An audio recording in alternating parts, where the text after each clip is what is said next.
이번 주 이슈입니다. 네. 교수님이 항상 개인정보 잘 관리해야 된다고 말씀하셨잖아요. 맞아요. 네. 그리고 우리가 자동차 세워놓을 때도 제가 늘 말씀드렸죠. 전화번호 이거 유의하라고 하셨는데 예. 정말 이게 사건으로 터졌습니다. 예.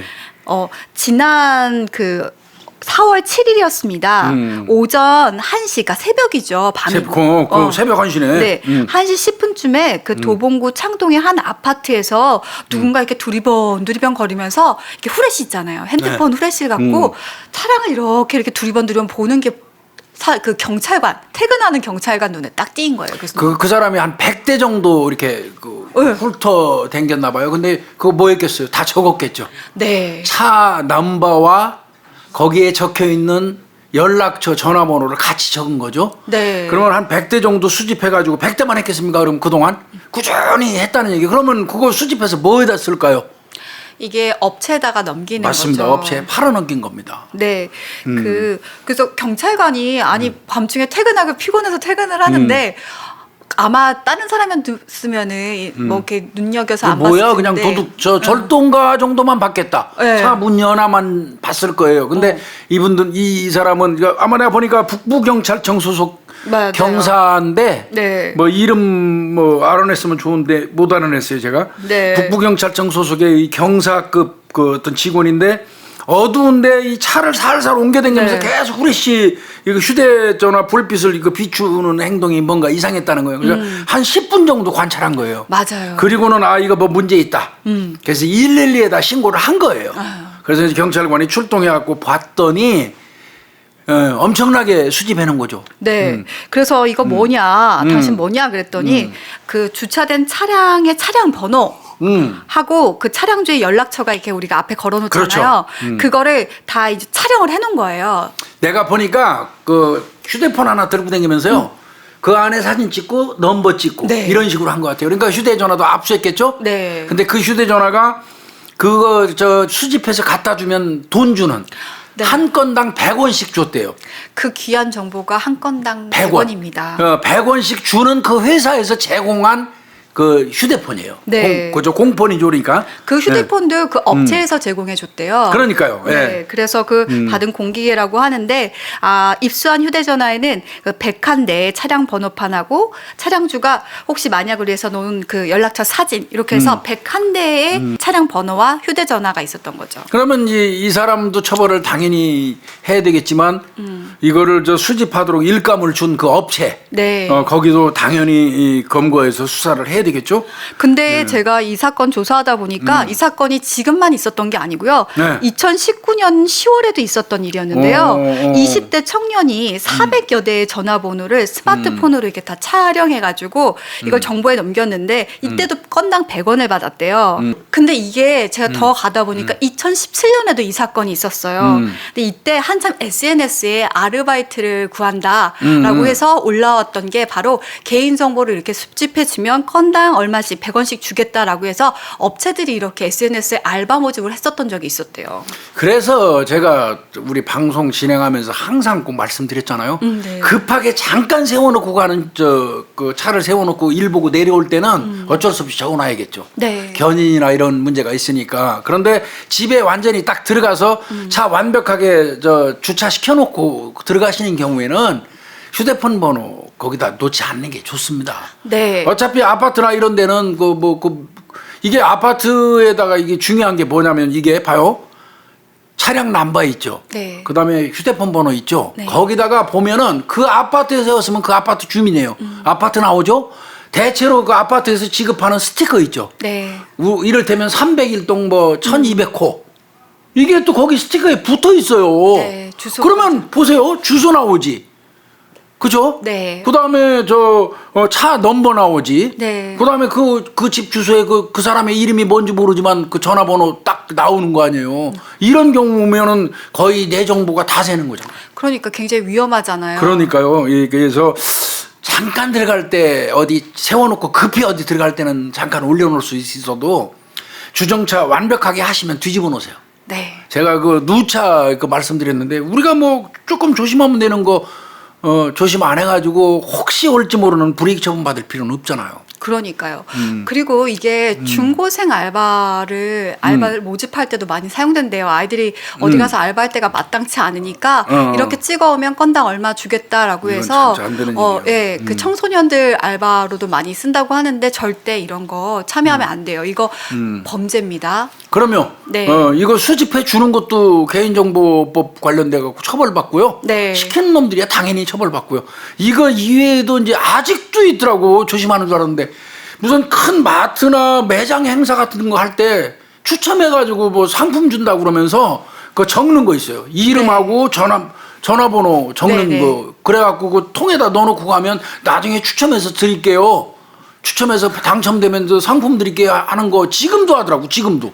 근데 그걸 적어갖고 계속 거기 넣는 사람들이 있어요. 그것도 불법으로 정보 수집하는 거예요. 또 했구만. 저 몇 년 전까지 그거 상품 받으려고 써냈구만. 이름하고 김윤희하고 전화번호 써서 넣었지 그 통에다가. 네. 안 되는 거야. 그 전문가가 그렇게 하면 안 되지.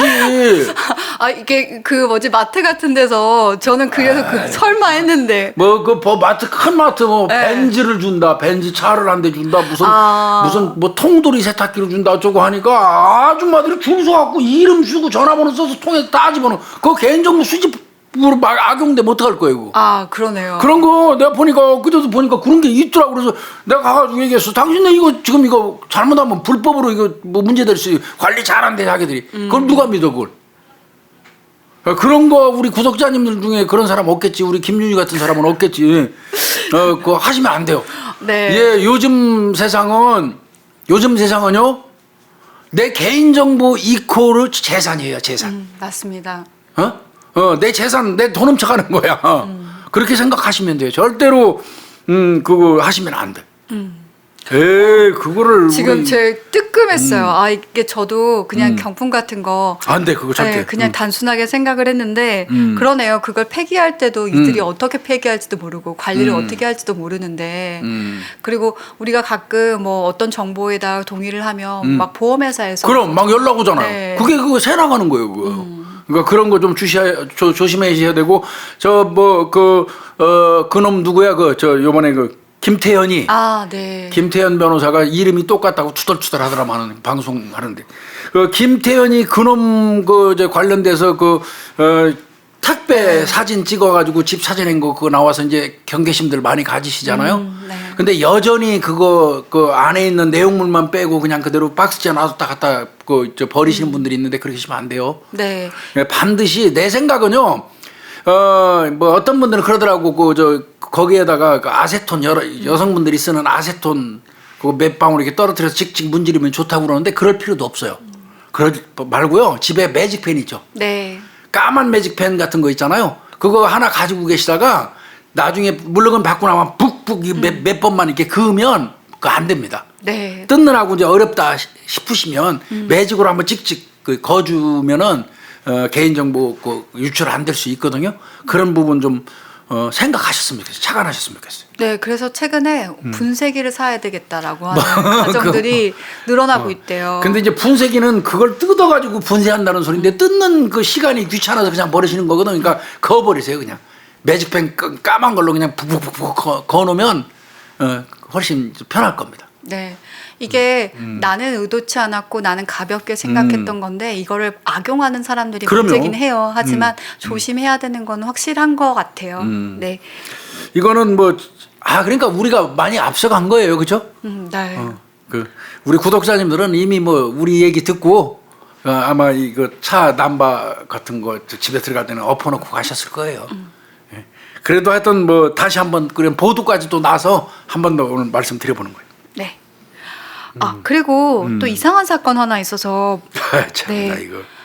이 병원에 입원하는 것도 참 교수님 조심스러워진다라는 생각. 조심스러운 게 아니라 저 별의별 남이 다 있구나. 이런 경우는 사실은 속수무책이에요. 네. 어떤 면에서 보면. 네. 이게 저거죠. 네. 지난달 3월 20일입니다. 오후 10시쯤에 밤 10시요? 네, 밤 10시에 자신이 입원해 있던 아마 대전에 있는 동구 한 병원인가 봐요. 네. 거기 6인실 병동이었나 봐요. 6인실. 네, 근데 어떤 환자가 이제 그 수액을 맞고 있었는데 그 수액을 맞고 나서 막 구토도 하고 막 그 투석까지 해야 되는 상황까지 벌어진 거예요. 근데 그게 알고 봤더니 이 뭐 우리 같으면은 그럼 수액이 잘못됐나? 그렇죠. 그렇게 볼 수 있죠. 이런 생각을 했는데 그게 아니라 수액에다 누가 고의적으로 세제를 넣어놓은 거예요. 근데 이거 피해자가 봤죠. 뭔가 이상한 짓 하는 거를. 네.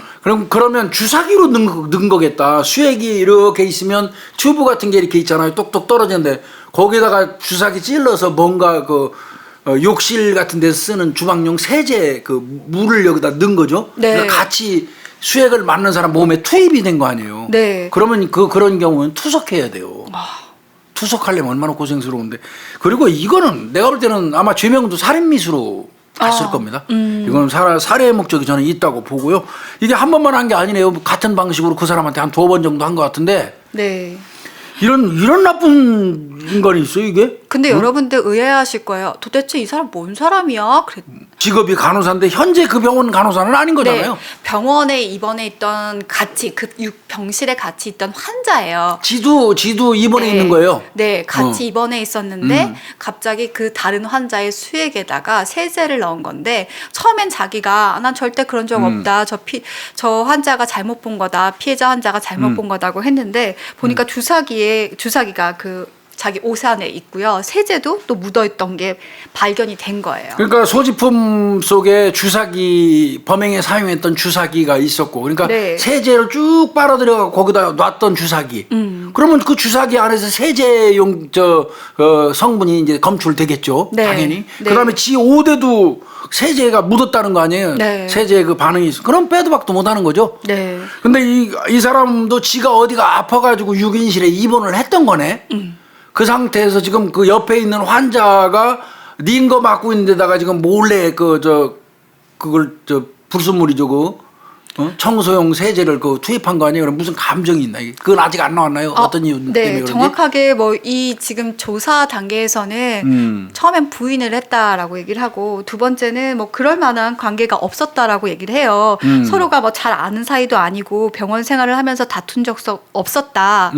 그렇게 확인이 됐다고 하고 또 A 씨가 계속 범행을 부인하고 있다라고 합니다. 그러면 아무런 이유도 없이 지랑 같이 옆에서 입원해 있는 그 환자분 그 수액 닌 거 주사에다가 그 청소용 그 용제를 넣었다는 거예요? 네. 이유가 뭐 이거 뭐 정신질환자도 아니고 왜 그랬죠? 그래서 이 지금 전직 간호사라고 할 수 있는 이 가해자에 대해서 수사를 하고 있는데요. 간호사로 5년 동안 일하면서 여러 병원을 전전을 했대요. 근데 이게 1년 이상 근무한 병원이 없었대요. 그 이유가 뭐였냐면 음주에다가 약물 절도 그리고 막 반복적으로 병원에서 문제를 일으켰다 보니까 아마 이제 1년 이상을 머문 병원이 없었던 것 같아요. 질이 안 좋은 사람이구만. 쉽게 얘기해서 질이 안 좋은 전직 간호사구만. 네, 특히 술 문제가 굉장히 커서 이제 술을 먹고 나서 이제 출근을 하기도 하고 간호사 하는 사람이 술 먹고 출근해요? 네, 그리고 음주운전으로 체포가 된 적도 있다고 합니다. 그러니까 술 먹고 출근할 정도 되는 사람이면 음주운전은 뭐 떡 주워 먹듯이 할 수 있는 사람이에요. 네.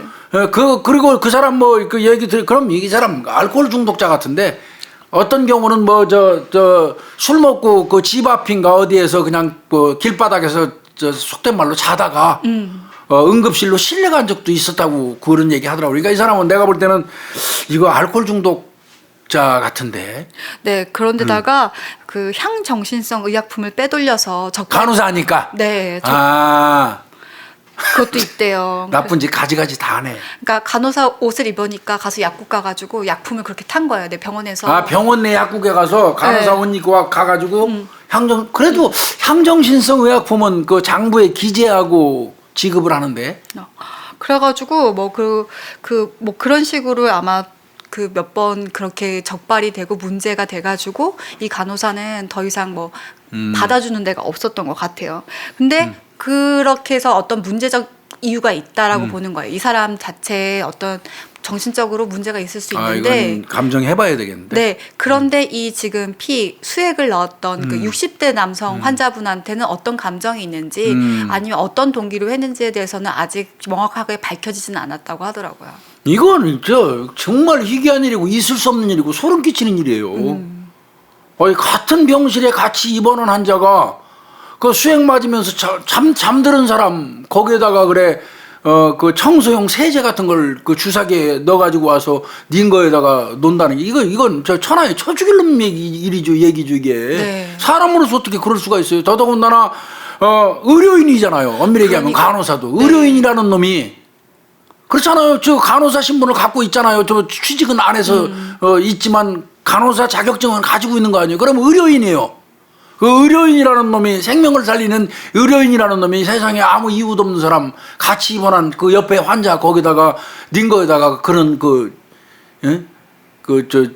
청소 세제 같은 거를 투입한다는 게 말이 돼요 이게? 그런데다가 의학적 기술이 있잖아요. 그러니까요. 그걸 악용을 해서 주사기에다가 세제를 넣어서 행한 행동이기 때문에 앞으로 이 사람이 정말 그런 행동을 또 안 하리라는 법도 없다 보니까 일단 구속은 됐죠. 네. 그래서 동기도 정확하게 밝혀야 될 거라는 생각이 들고요. 이거는 처벌도 세게 해야 될 것 같아요. 그리고 교수님 말씀대로 정신적으로 문제가 있는지에 대한 평가도 필요해서 치료를 받게 하든지 필요한 것 같아요. 그리고 아니면 의료 그 자격증에 대한 박탈 그건 같은 박탈해야 것도. 될 것 같습니다. 네. 이 정도 되면은 뭘 모르겠어요. 근데 의료 박탈 대상에 그게 해당되는지 여부는 모르겠어요. 하도 그게 까다롭고 제대로 통과도 안 됐잖아요 또. 근데 아마 형정신성 의약품 같은 거 빼돌리거나 그거는 가능할 것 같아요. 주사기를 이용해서 무언가를 잘못했을 때는 제가 알기로는 그거는 박탈 자격이 되는 걸로 알고 있거든요. 의사 면허는 박탈이 되더라고요. 의사 면허에 준한다면 뭐 그 간호사도 아마 의료인 어떤 그거하고 그 연관이 될 거예요. 근데 이제 대체로 의사들 그 면허가 취소되는 케이스는 이제 허위 진단서 작성이라든지 뭐 이런 거 등등이거든요. 그리고 주사기의 재사용인가 뭐 근데 약간 항정신성 의약품 관리된 거는 아마 가능성이 있어 보여요. 네. 내가 그 자세히 그걸 진짜 이거 안 찾아봤는데 만약에 다음번에 찾으면 한 번 더 말씀드리겠습니다. 이거는 하여튼 이건 천인공노할 행위를 한 간호사의 어떤 행동. 네. 구속영장 발부됐고요. 네. 죄명 아까 말씀드린 것은 살인미수예요. 이건 살인미수입니다. 누가 뭐래도 살인미수예요. 이거 살해의 고의가 충분히 있어. 왜? 더더군다나 그거 넣으면 죽는다는 걸 일반인보다 더 잘 알잖아. 의학적 지식이 있으니까. 그러니까요. 그리고 진짜 피해를 호소했던 분이 손이 퉁퉁 붓고 갑자기 막 당연하겠죠. 통증이 너무가 와가지고 아이고야. 이게 응급 상황이었다고 하더라고요. 그 교수님 말씀대로 투석까지 했다고 하니까 이거 정말 사람 죽일 수도 있는 상황이잖아요. 신장 같은데 만약에 그 독성 성분 같은 게 누적되고 그러면 신장 같은 게 다 망가져요. 그리고 60대라고 그러니까요. 하시니까 이 천하에 이렇게 나쁜 놈 있나 이게? 세상에 살다 보니까 진짜 나쁜 놈들, 희한한 쪽으로 나쁜 놈들도 정말 너무 많아요, 그죠? 네, 일단 특수상해 혐의로 구속을 했다고 하는데 특수상해 혐의로 네. 살인미수죄를 검토한다는 얘기네. 그럴 것 같아요. 그럴 것 같으네. 일단은 딱 떨어지는 죄명으로 구속하는 건 맞아요. 그래놓고 이제 그 이후에 뭐 예비적 공수사실, 주의적 공수사실 가지고 또 따져볼 수도 있겠죠. 네. 근데 나는 이 새끼 이거 분명히 이거 살인미수죄로 이거 의뢰해야 된다고 봐 이거. 그러니까. 이렇게 나쁜 놈이 어디 있어요, 이 세상에. 그분한테 무슨 철천지 왼수가 있는 것도 아니더라고. 철천지 원수가 두 사람하고 있으면 그분이 모를 리가 없잖아. 같이 있는데. 그러니까요. 그러니까 아무 이유 없이 그주라는 것 같은데 이게 정말 나쁜 놈이지 이게.